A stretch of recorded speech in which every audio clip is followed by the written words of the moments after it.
Al-Imam Ghazali menceritakan, bainama Daud, ketika itu Nabi Daud alaihissalam jalisun fi sauma'atihi, beliau lagi duduk di tempat ibadahnya, yatlu Zabura, sedang membaca kitab Zabur.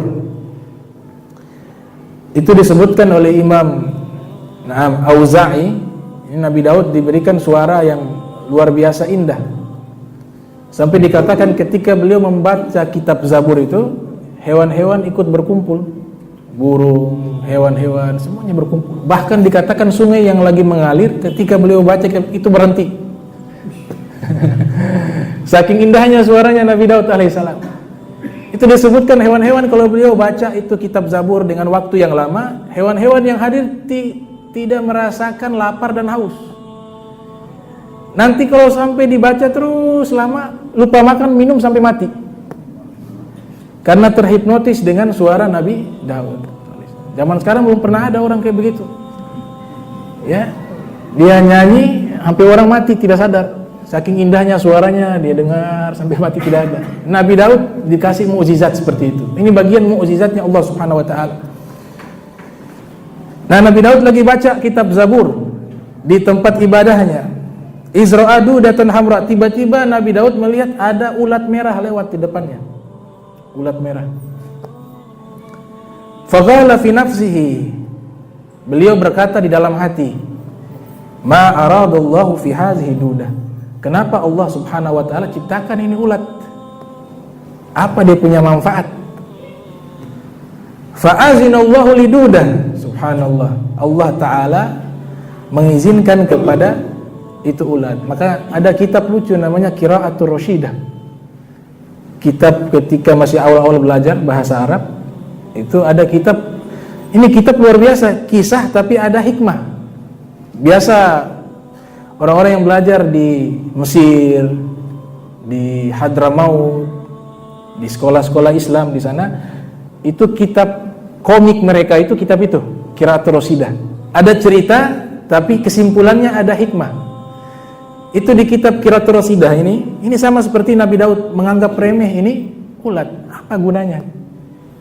Padahal Allah Subhanahu wa taala ciptakan segala sesuatu itu punya kelebihan masing-masing. Ini diceritakan di kitab Qira'atul Rasyidah, cerita antara singa dan tikus. Singa dan tikus. Ketika itu tikus dikejar oleh singa, ya. Singa terkam itu seekor tikus.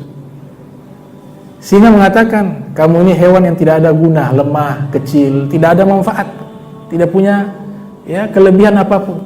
Saya ini ya raja hutan, kuat. Akhirnya tikus minta tolong, wahai singa, tolong lepaskan saya masih ingin hidup. Sudah, singa langsung lepaskan. Saya kasihan sama kamu, saya lepaskan. Singa berjalan di tengah hutan, ada pemburu pasang jaring.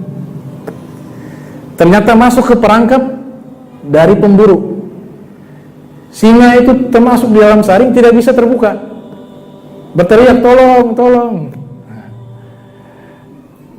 Orang pertama yang mendengar ucapan ya singa minta tolong, tikus. Tikus datang. Wahai raja hutan, kenapa engkau? Dia bilang, saya ini masuk di dalam jaring pemburu. Oh, nanti saya tolong kamu. Wah, kamu kecil begitu, mau tolong saya bagaimana? Saya ini raja hutan.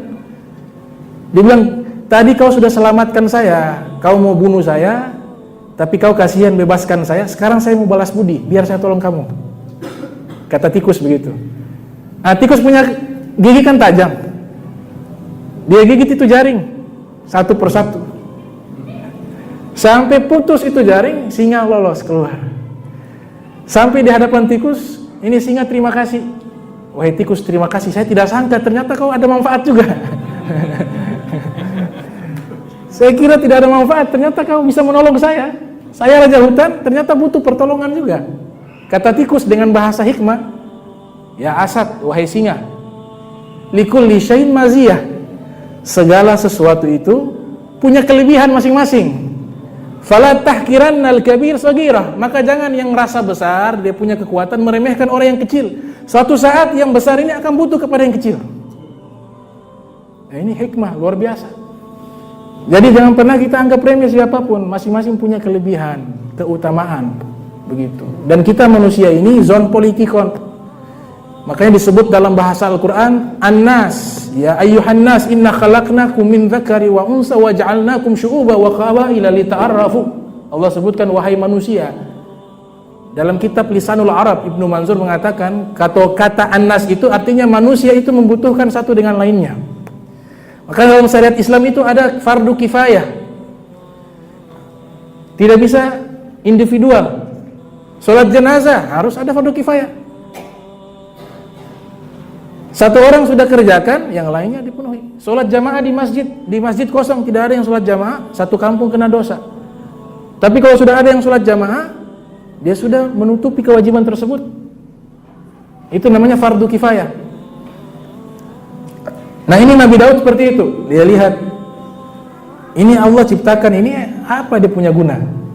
Tiba-tiba Allah Ta'ala izinkan ini ulat tersebut bisa berbicara. Hatta takallamat, dia berbicara di hadapan Nabi Daud.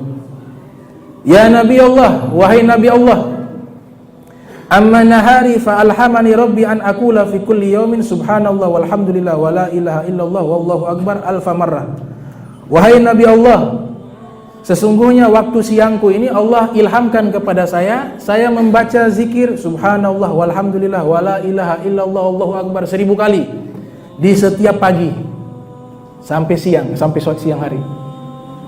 Adapun di waktu sore, Allah Ta'ala izinkan saya membaca Allahumma salli ala Muhammadin nabil ummi wa ala alihi wa sahbihi wa sallam alfa marrah. Allah izinkan saya membaca Allahumma salli ala Muhammadin nabil ummi wa ala alihi wa sahbihi wa sallam alfa marrah sebanyak 1000 kali. Jadi ulat itu waktu paginya zikirnya 1000 kali subhanallah walhamdulillah wa la ilaha illallah wallahu. Sore harinya 1000 kali membaca salawat kepada Nabi Muhammad SAW. Nabi Daud terdiam. Wah, luar biasa. Kata ulat, "Fama anta ma taqul?" Kalau engkau baca apa?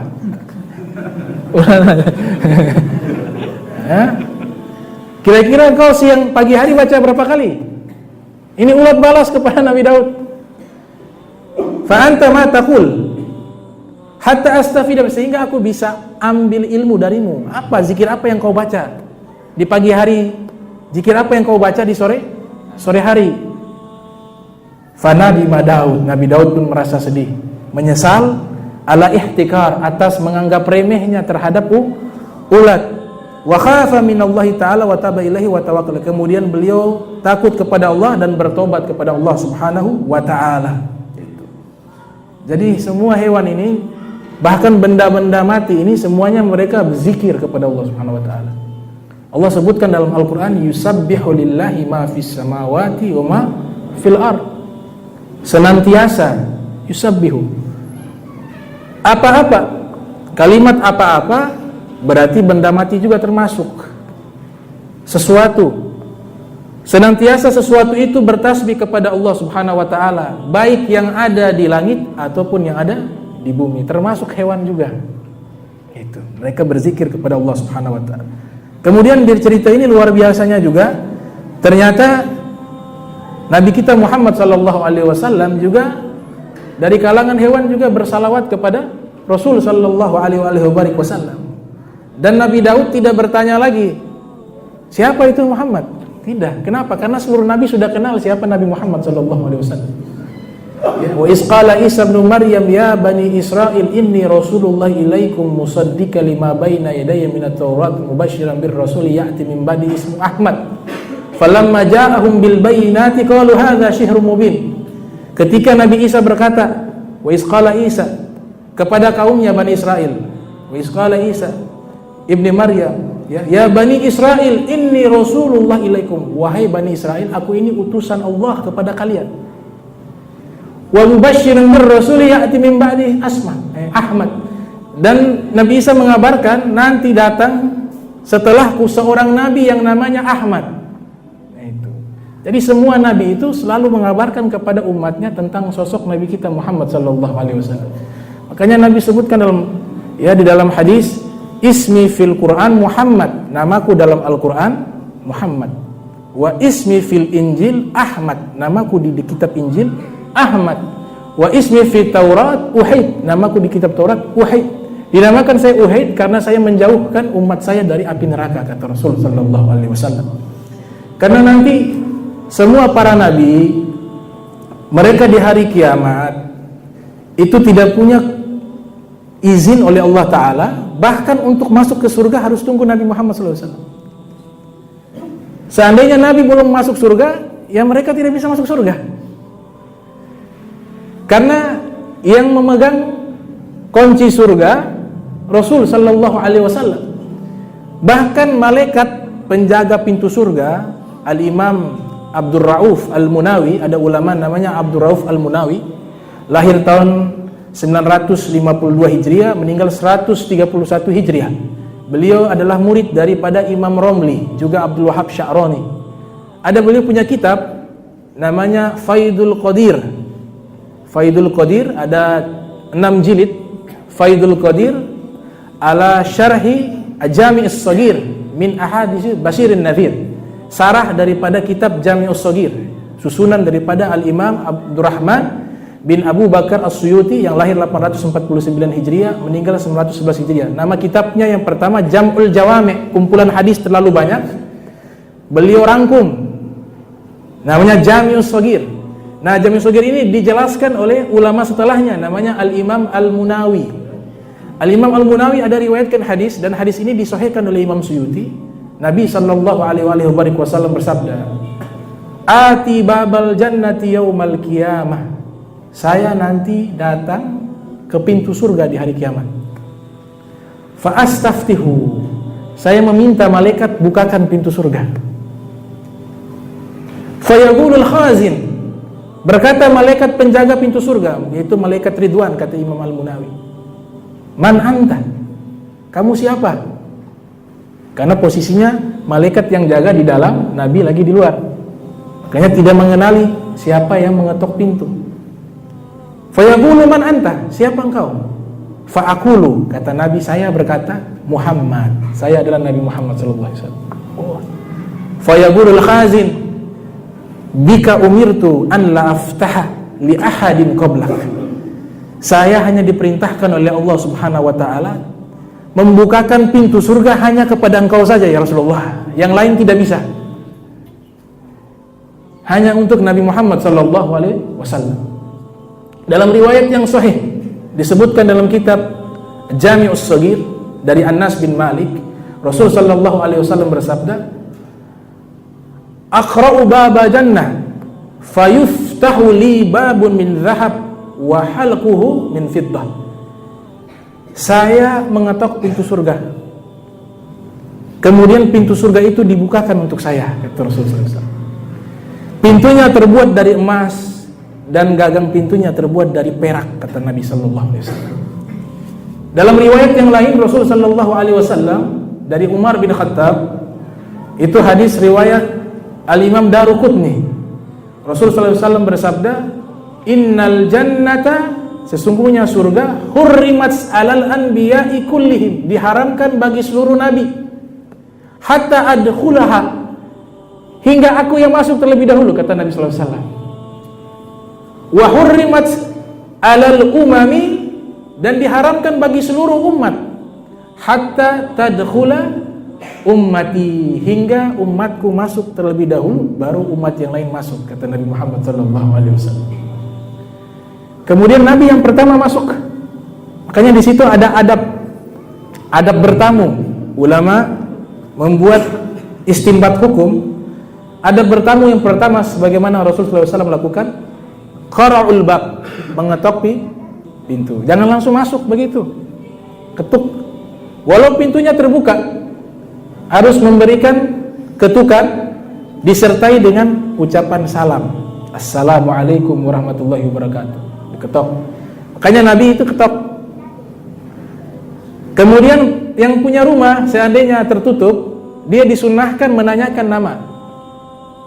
Sebagaimana malaikat bertanya kepada Nabi sallallahu alaihi wasallam, "Man anta?" Siapa di luar? Yang tamu juga harus menjawab dengan kalimat atau dengan menyebutkan nama. Nabi sebutkan nama, Muhammad. Baru dibukakan.